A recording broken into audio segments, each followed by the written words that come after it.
आप बार बार कथा सुनेंगे, बार बार सत्संग में जाएंगे ना, तो आपको ये भी कहने वाले मिलेंगे कि क्यों जाते हैं बार बार कथा में, हाँ क्यों करवाते हैं बार बार कथा, क्यों हर रोज जाके सत्संग में बैठ जाते हैं, क्या मिलता है कथा से। उनसे कहिए कि क्या नहीं मिलता कथा से, क्या नहीं मिलता कथा से।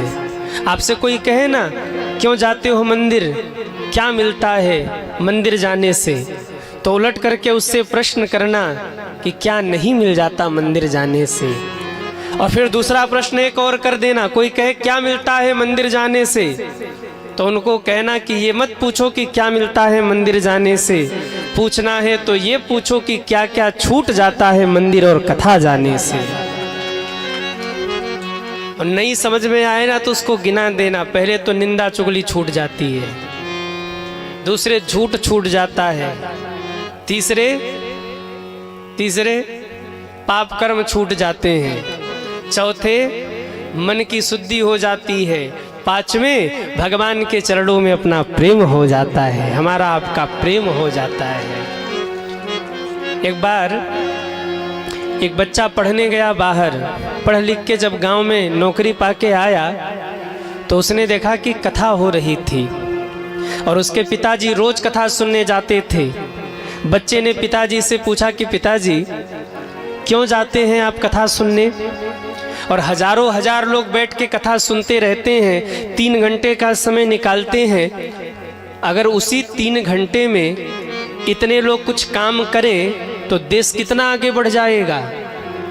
पिता ने सोचा कि बेटा तो कुछ ज़्यादा ही पढ़ लिख गया, मैंने इसको पढ़ने के लिए भेजा था लेकिन ये ज़्यादा ही पढ़ लिख के आ गया।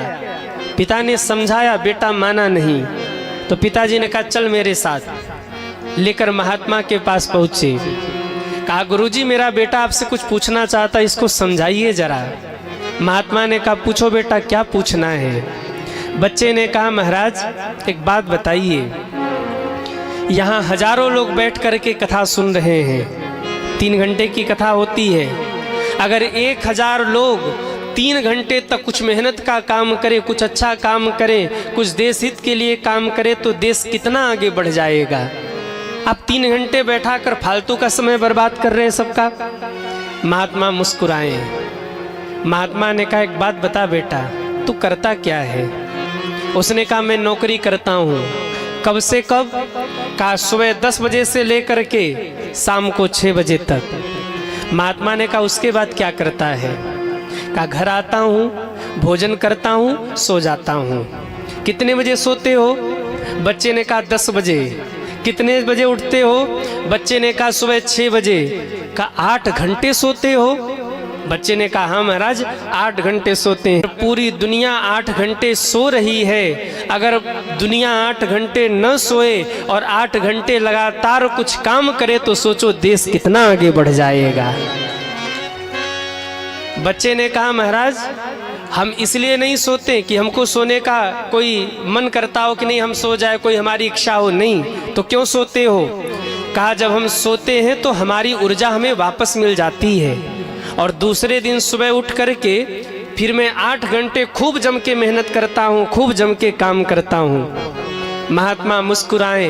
कहा बेटा तुम 8 घंटे सोते हो और दिन भर खूब मेहनत करते हो, 8 घंटे सोने से तुम्हारे भीतर ऊर्जा आ जाती है। तुम्हारे पिताजी 8 दिन कथा सुनते हैं और 1 साल तक लगातार मेहनत करते हैं, इतनी ऊर्जा उनमें आ जाती है।